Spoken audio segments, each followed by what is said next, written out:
नमस्कार साथियों, स्वागत है आप सभी का हमारे रामबाण क्लास जो कि बेसिक क्लासेस के द्वारा आप सभी के लिए प्रस्तुत की जा रही है आगामी आपके 21 सितंबर को होने जा रही वीडियो वीडियो परीक्षा के लिए। ठीक है ना। तो इन बातों को ध्यान में रखते हुए हमारा जो करंट अफेयर है और जो हमारा लेटेस्ट जो भी एग्जाम्स के पॉइंट ऑफ व्यू से जो भी हमारा यूकेएसएससी यूकेपीएससी जो भी आपके लिए प्रश्न पूछ रहा है उन सभी को मद्देनजर रखते हुए आप हमारी जो मैराथन क्लासेस है या डेली के डेली जो आपके लिए एमसीक्यूज पीवाईक्यू, एक्चुअली ये एमसीक्यूज न होकर आपके लिए क्या है बच्चों, पीवाईक्यू सेशंस है, प्रीवियस ईयर क्वेश्चन पेपर्स है। ठीक है, तो वहीं से आपके लिए प्रश्न उठाए गए हैं और उन्हीं प्रश्नों को मद्देनजर रखते हुए आज की इस क्लास का हम क्या करते हैं, आगाज करते हैं। तो आज का हमारा पहला प्रश्न है बच्चों कि निम्नलिखित में से, पहला प्रश्न है हमारा, ठीक है ना, निम्नलिखित में से किसे भीमताल में लोक संस्कृति संग्रहालय की स्थापना का श्रेय दिया गया है। ठीक है, तो सेगर पाठक के द्वारा किया गया, यशोधर मठपाल के द्वारा किया गया, श्री कृष्ण जोशी के द्वारा किया गया या शोभन सिंह जीना के द्वारा किया गया। तो बच्चों लोक संस्कृति संग्रहालय की जो स्थापना की गई ना, तो स्थापना होती है 1983 में। किसके द्वारा होती है? डॉक्टर यशोधर मठपाल के द्वारा। किसके द्वारा? यशोधर मठपाल के द्वारा होती है। और स्थापना हुई कहां पर है? तो खुटानी नौला कहां पर है? ये भीमताल में। ठीक है ना, यहीं पर हमारा मत्स्य संग्रहालय भी है। तो हमारा भीमताल हमारे लिए क्या है, महत्वपूर्ण है। तो यहाँ पर इसका ऑप्शन कौन सा हो जाएगा बच्चों? ऑप्शन बी यहाँ इसका क्या हो गया, सही उत्तर हो चुका है। और यदि मैं बात करता हूँ शेखर पाठक के द्वारा, तो इन्हीं के द्वारा 1974 में क्या किया गया है, जो पहाड़ संस्था है हमारी नैनीताल की, इसकी स्थापना की गई है। ठीक है, पहाड़ संस्था के संस्थापक, ठीक है, फाउंडर किसके हैं? ये पहाड़ संस्था के। तो इन्हीं के द्वारा क्या निकाली जाती है, एक पहाड़ नामक पत्रिका भी निकाली जाती है। इस पॉइंट को भी आप ध्यान में रखेंगे, तो कहीं ये प्रश्न भी न पूछा जाए इसके लिए आप तैयार रहेगा शेखर पाठक के द्वारा। ठीक है ना। अगला प्रश्न आज का बच्चों आपसे पूछा जा रहा है कि निम्नलिखित में से किसे तत्कालीन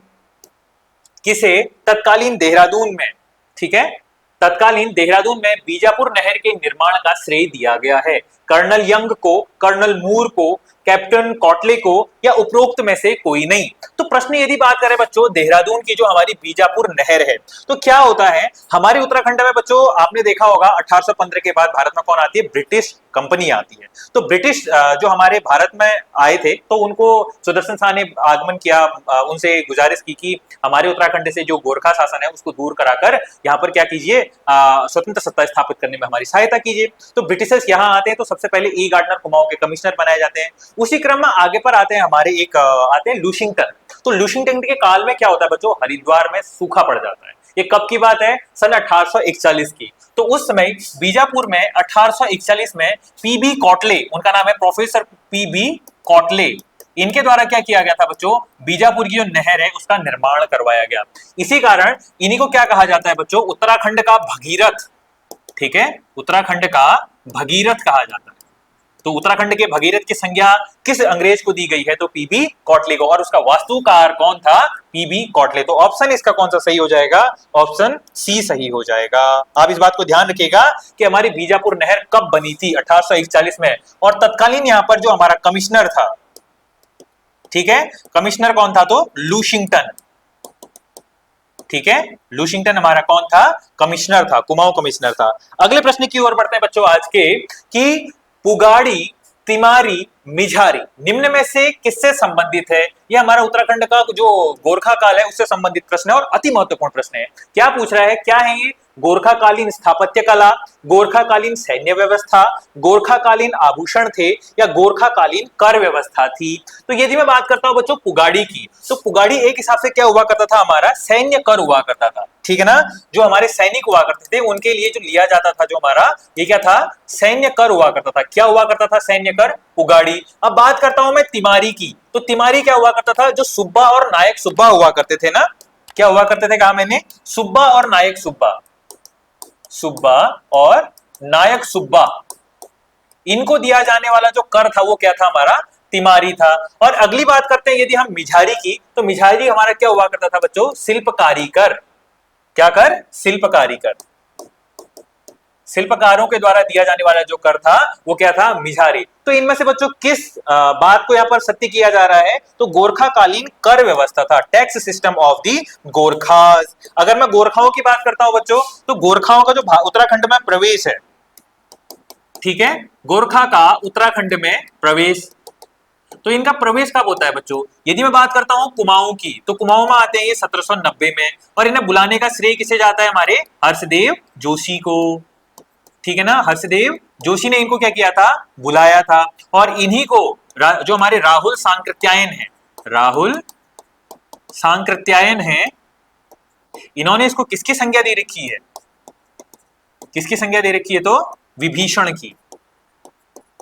यह आपके लिए एक प्रश्न हो गया। और उसके बाद यदि मैं बात करता हूं गढ़वाल की, तो गढ़वाल में बच्चों इन्होंने 1791 में एक बार हमला करते हैं, पर वहां पर क्या हो जाता है? दोबारा से इनके तिब्बत में आक्रमण हो जाता है। किसका? तिब्बत का नेपाल पर आक्रमण हो जाता है, तो उस कारण इनको पीछे लौटना पड़ता है। तो यहाँ पर गढ़वाल पर तो इनका 1791 में क्या होती है? लंगूरगढ़ की संधि, ठीक है, लंगूरगढ़ की संधि होती है। और ये लंगूरगढ़ की संधि किसके किसके बीच में होती है? तो गोरखा और हमारे प्रद्युम्न शाह, ठीक है ना, पंवार वंशी शासक प्रद्युम्न शाह। फिर उसके बाद क्या होता है? 1803 का जैसे ही गढ़वाल में भूकंप आता है बच्चों, ये सितंबर 1803 में, तो इसके बाद क्या हो जाता है? गोरखा राज शुरू हो जाता है। गोरखा राज गढ़वाल में शुरू हो जाता है। तो ये हमारा यहाँ पर प्रश्न बन चुका है। तो कुमाऊं में इनका कुल वर्ष कितना शासन रहा? 25 वर्ष इन्होंने शासन किया, क्योंकि 25 वर्ष मतलब 1815 से फिर कौन आ जाता है यहाँ उत्तराखंड में?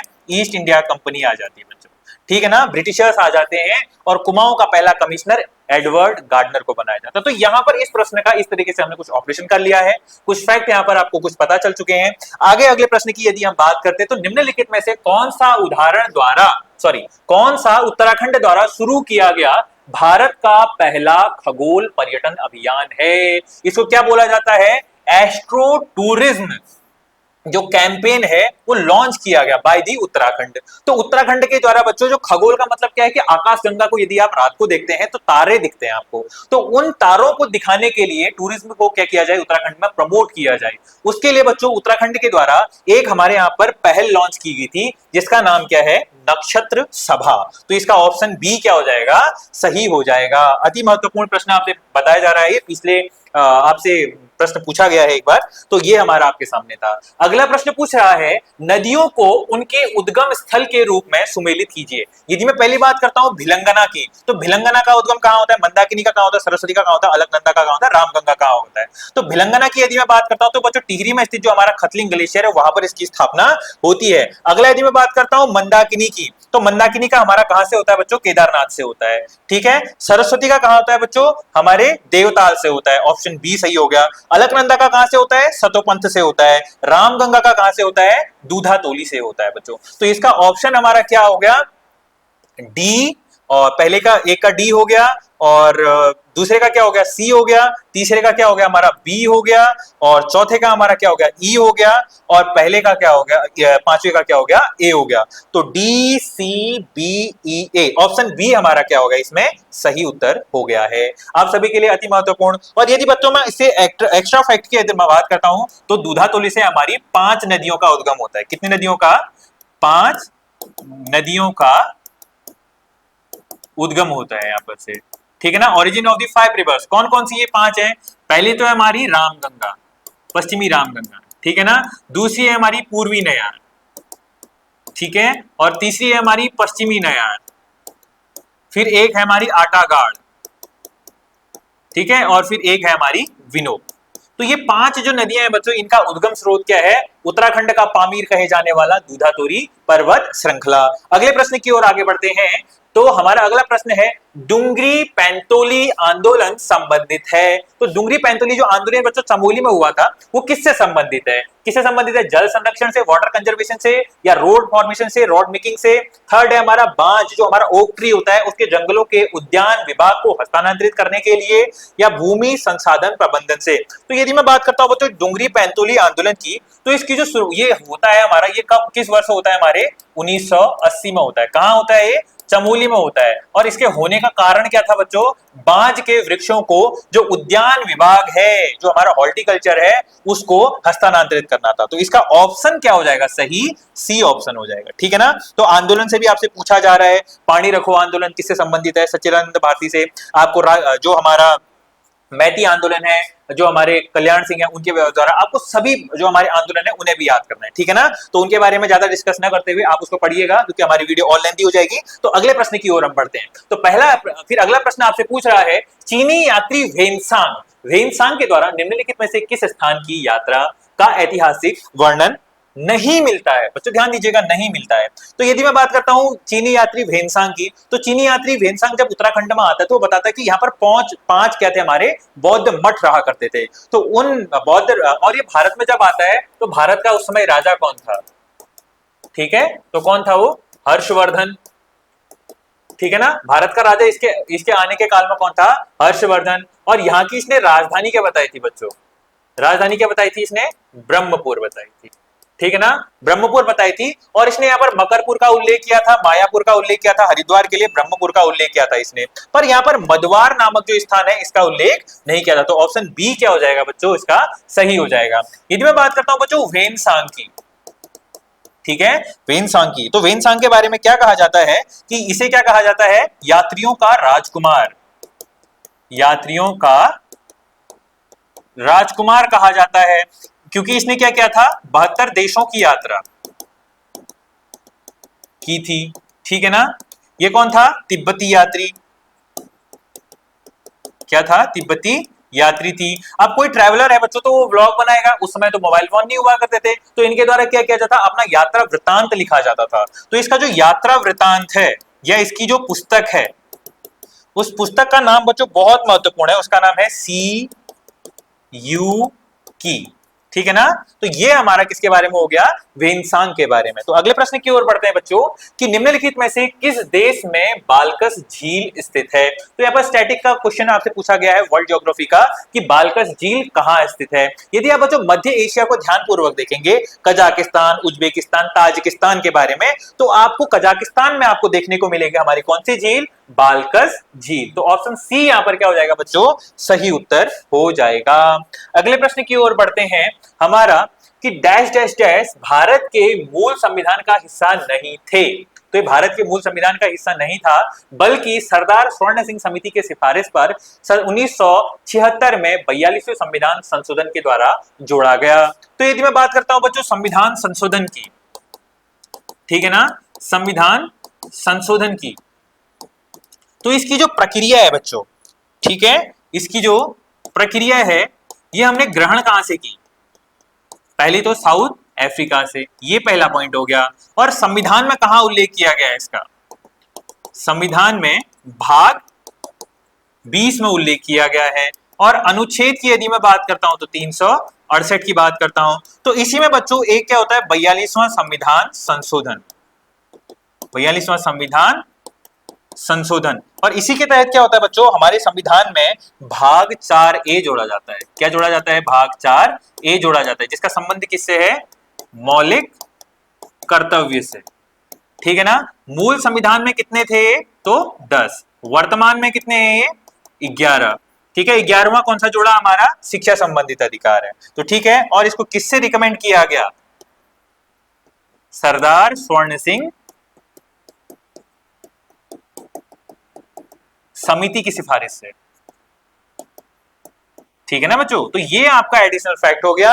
और इसका हमारा ऑप्शन कौन सा सही हो जाएगा, क्या मौलिक कर्तव्य हैं, क्या निर्देशक सिद्धांत हैं, क्या हमारे मौलिक अधिकार हैं, या भाषा और अभिव्यक्ति से स्वतंत्रता है। तो मौलिक कर्तव्य जैसा कि मैंने अभी बात बताई आपको, भाग 4A में उल्लेखित है, और अनुच्छेद 51A, आर्टिकल 51A में इसका वर्णन मिलता है। निर्देशक सिद्धांत हमारे कहां पर है बच्चों, पहली बात तो ये भाग 4 में इनका वर्णन मिलता है, ठीक है। अनुच्छेद 36 से लेके 51 तक, ये अनुच्छेद भी पूछता है, हाँ ध्यान दीजिएगा। अगला मौलिक अधिकार की बात करता है तो भाग 3 में अनुच्छेद 12 से लेके 35 तक इनका उल्लेख। और यदि मैं बात करता हूं भाषण, द राइट टू स्पीच हमारा कहां पर है, हमारे मौलिक अधिकार के अनुच्छेद 19 में आपको प्रदान किया गया है। तो इसका सही उत्तर कौन सा होगा बच्चों, मौलिक कर्तव्य, ऑप्शन ए इसका सही उत्तर है। अगले और आगे प्रश्न की ओर बढ़ते हैं बच्चों कि सूची ए को सूची 2 से सुमेलित कीजिए एवं सूचियों को नीचे दिए गए कूट का उपयोग करके सही उत्तर का चयन कीजिए।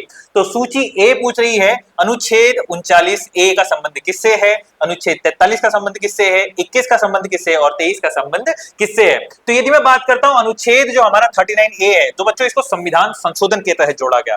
जहां पर भी आपको कभी अगर देखने को मिलेगा, अगर आप देखेंगे अनुच्छेद ए का आर्टिकल 19 का सब क्लॉज ए, तो इसका मतलब है कि संविधान के मूल भाग में जुड़ा हुआ था। पर यदि मैं आपसे बात करता हूं बच्चों किसके बारे में, जो हमारा आपको कैपिटल ए अगर कहीं पर देखने को मिलेगा, इस तरीके की जो आपको कहीं पर अगर सिंबल दिखते हैं, दैट मीन्स कि आपको क्या है कि संविधान संशोधन के तहत जोड़ा गया। तो ये जो हमारा जोड़ा गया बच्चों, इसमें से हमारा कौन सा जोड़ा गया, 39 ए जोड़ा गया। इसका संबंध किससे है, इसका संबंध हमारा किससे है, प्राण एवं दैहिक स्वतंत्रता के संरक्षण से नहीं, इसका संबंध तो आर्टिकल 51 से है, मानव के दुर्व्यापार और बलात् श्रम के प्रतिशोध, मतलब जो ह्यूमन ट्रैफिकिंग है, ह्यूमन जो बॉडी है, जैसे आपने सुना होगा ना किसी की किडनी बेच दी है, किसी का हार्ट बेच दिया है, हॉस्पिटल वालों ने ये क्या कहते हैं करप्शन फैला रखा है कि कभी ये कर दिया कभी वो कर दिया, तो वो भी आपके मौलिक अधिकारों का हनन है। तो वो आपका कौन सा अनुच्छेद आपको ये प्रदान करता है कि किसी भी मनुष्य का आप दुर्व्यापार नहीं करोगे, शरीर के अंगों का क्रय विक्रय नहीं करोगे, या किसी से आप लेबर फोर्स बनाकर उसको काम नहीं करवाओगे, मतलब उसको बलात् श्रम की ओर नहीं धकेलोगे। अनुच्छेद उसके बारे में कौन सा कहता है, अनुच्छेद 23 कहता है। अगला यदि मैं बात करता हूं अनुच्छेद 39A, तो ये बात करता है बच्चों समान न्याय, equal justice and free legal aid, निशुल्क विधिक सहायता। और अगली बारी मैं बात करता हूं कर्मचारियों के लिए निर्वाह के लिए मजदूरी, तो हमारा इसका ऑप्शन क्या हो गया, 4 हो गया। तो आपको ये अनुच्छेद भी याद होनी चाहिए। इस तरीके की प्रकृति आपसे पूछी जा रही है परीक्षा में, तो हर प्रश्न भी आपको याद होना चाहिए। तो इसका ऑप्शन क्या होगा बच्चों, 3 4 1 और 2, ठीक है, 3 4 1 2, ऑप्शन बी यहां पर इसका क्या है बच्चों, सही उत्तर हो गया है। ठीक है, अगले प्रश्न की ओर बढ़ते हैं। तो अगला प्रश्न बोल रहा है शिमला सम्मेलन किस वर्ष आयोजित किया गया था।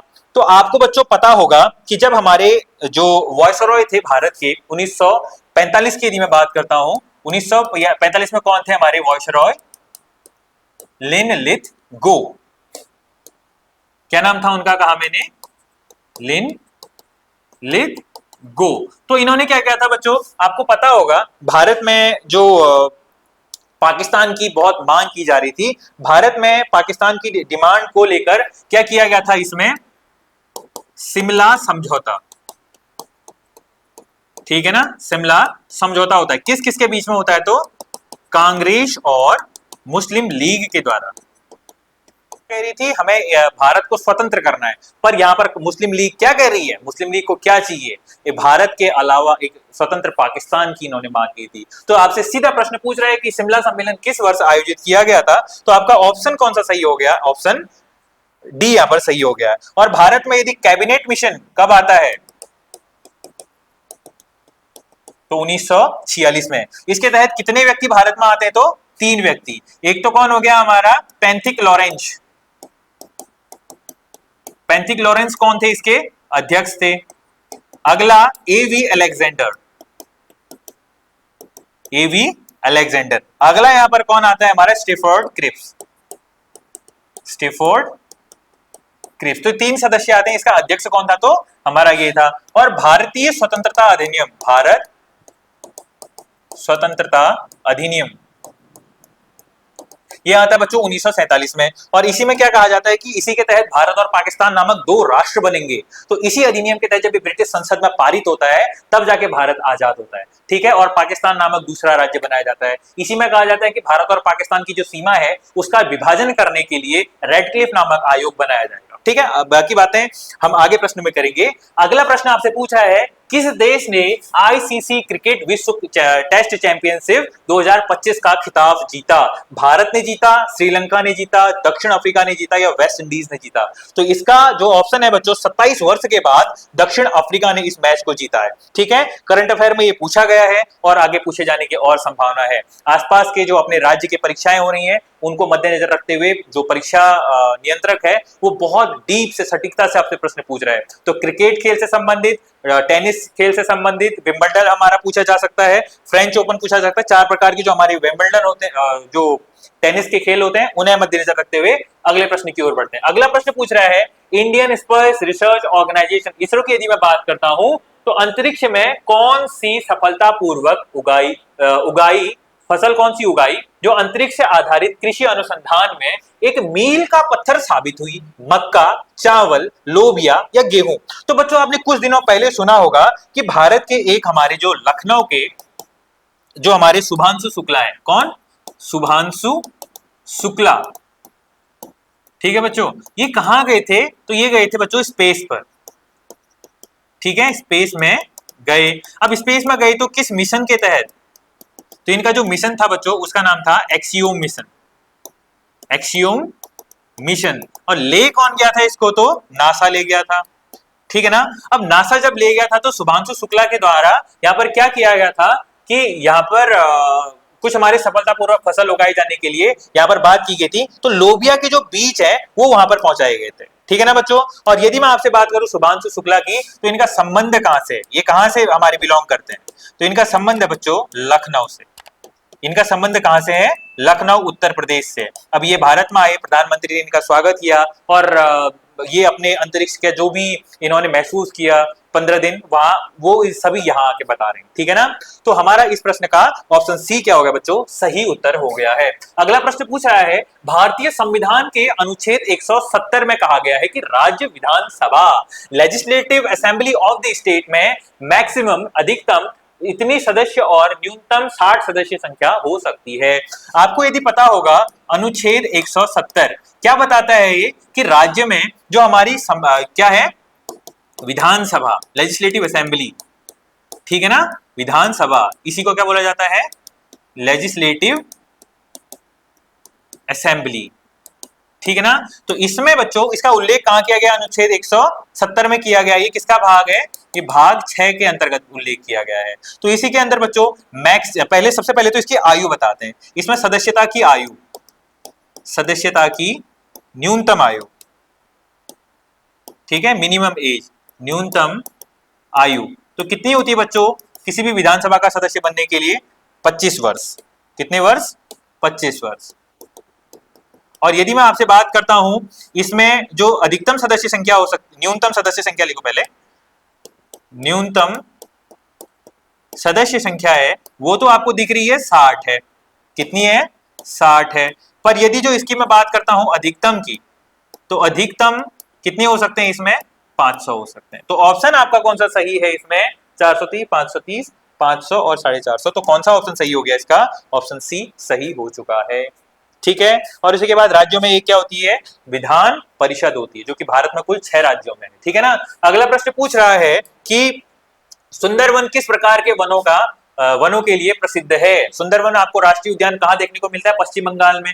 ठीक है ना। जो गंगा और ब्रह्मपुत्र का जो डेल्टा स्थान है जहां पर ये समुद्र में जाने वाली तैयार होती है, तो उस स्थान पर कौन सा वन है? हमारा सुंदरवन है। यदि मैं आपसे बात करता हूं सुंदरवन राष्ट्रीय उद्यान, क्या सुंदरवन राष्ट्रीय उद्यान ये है कहां बच्चों? तो पश्चिम बंगाल में।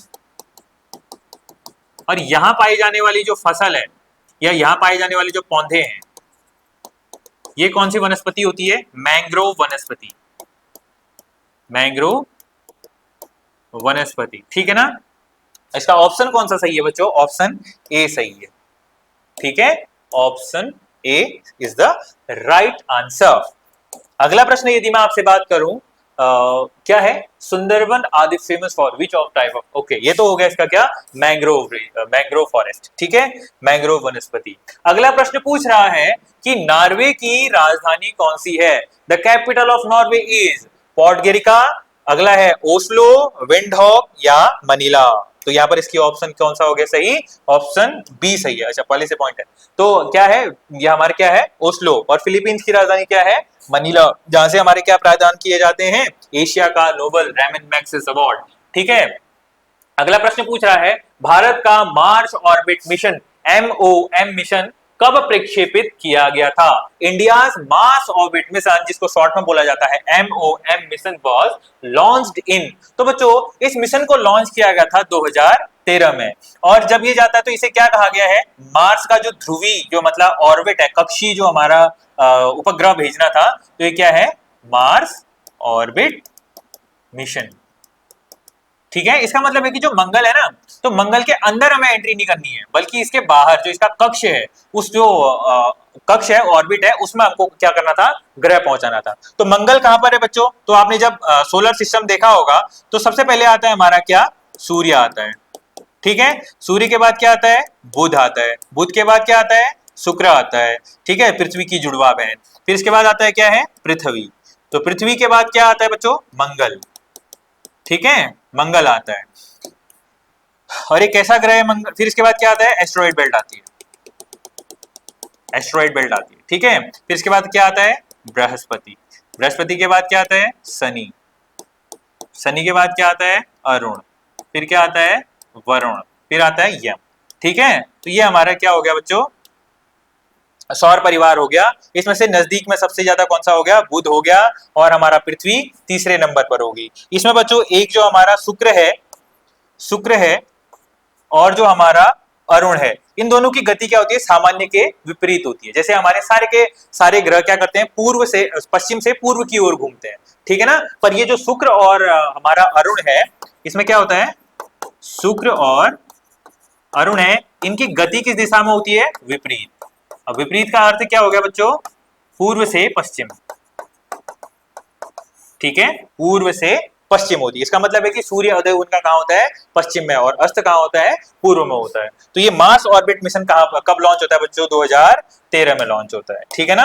और 2000 जो हमारा 2000 रुपए का नोट जो अभी एक्सपायर हो चुका है, उसमें भी किसको दिखाया गया था, हमारे मंगल ग्रह को। और इसके दो उपग्रह होते हैं, फोबोस और डीमोस। पृथ्वी का कौन सा हो गया, चंद्रमा। इसके कौन से हो गए, फोबोस और डीमोस हो गए। और सर्वाधिक उपग्रहों वाला ग्रह कौन सा हो गया, हमारा शनि हो गया। पृथ्वी की जुड़वा बहन कौन सी होगी, शुक्र हो गया है, ठीक है। अगले प्रश्न की ओर बढ़ते हैं कि राष्ट्रीय बालिका दिवस कब 2025 निम्नलिखित में से किस तिथि को मनाया गया।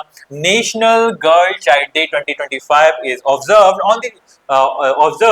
On which of the following date. तो कब मनाया जाता है बच्चों, हमारे 24 जनवरी को प्रतिवर्ष राष्ट्रीय बालिका दिवस मनाया जाता है, ठीक है। 24 जनवरी को क्या मनाया जाता है, राष्ट्रीय बालिका दिवस। 23 जनवरी को क्या मनाया जाता है बच्चों, राष्ट्रीय पराक्रम दिवस, ठीक है ना, पराक्रम दिवस, पराक्रम दिवस मनाया जाता है। क्यों मनाया जाता है, सुभाष चंद्र बोस जी के जन्म दिवस पर, ठीक है। और 25 जनवरी को क्या मनाया जाता है बच्चों, इस दिन मनाया जाता है नेशनल इलेक्शन डे, ठीक है, मतदाता दिवस, चुनाव नहीं, मतदाता दिवस, मतदाता दिवस, ठीक है। ये हो गया हमारा ऑप्शन ए। अगला प्रश्न की बात हम करते हैं कि पहला दक्षिण एशियाई खेल किस देश में आयोजित किया गया था। तो ये किया गया था बच्चों 1984 में, 1984 में किया जाता है। कहां किया जाता है ये, काठमांडू। काठमांडू का है, नेपाल में। और 2019 में भी इसका आयोजन कहां किया गया था, हमारे काठमांडू में किया गया था। तो इसका ऑप्शन कौन सा होगा बच्चों, डी, ऑप्शन डी, नेपाल, ठीक है ना। नेपाल की राजधानी क्या है, काठमांडू। आजकल बहुत चर्चा में है नेपाल, और आने वाले भावी जो परीक्षाएं होने वाली हैं, तो उन परीक्षाओं में भी आप ध्यान रखिएगा। नेपाल में बहुत ज्यादा जो युवाओं के द्वारा किया गया है ना विरोध सरकार का, केपी शर्मा ओली वहां के मुख्य प्रधानमंत्री थे, उनको वहां से हटा दिया गया। शेर बहादुर देवबा जो थे, उनकी पत्नी को जला दिया गया। बहुत अभी आक्रामक स्थिति हो रही है नेपाल की, ठीक है ना। तो इन बातों को भी ध्यान रखिएगा, भावी भविष्य में इससे कई सारे प्रश्न पूछने को बन सकते हैं, ठीक है। अगले प्रश्न की ओर बढ़ते हैं बच्चों। भारत में अंतिम ब्रिटिश वायसरॉय कौन था, ठीक है।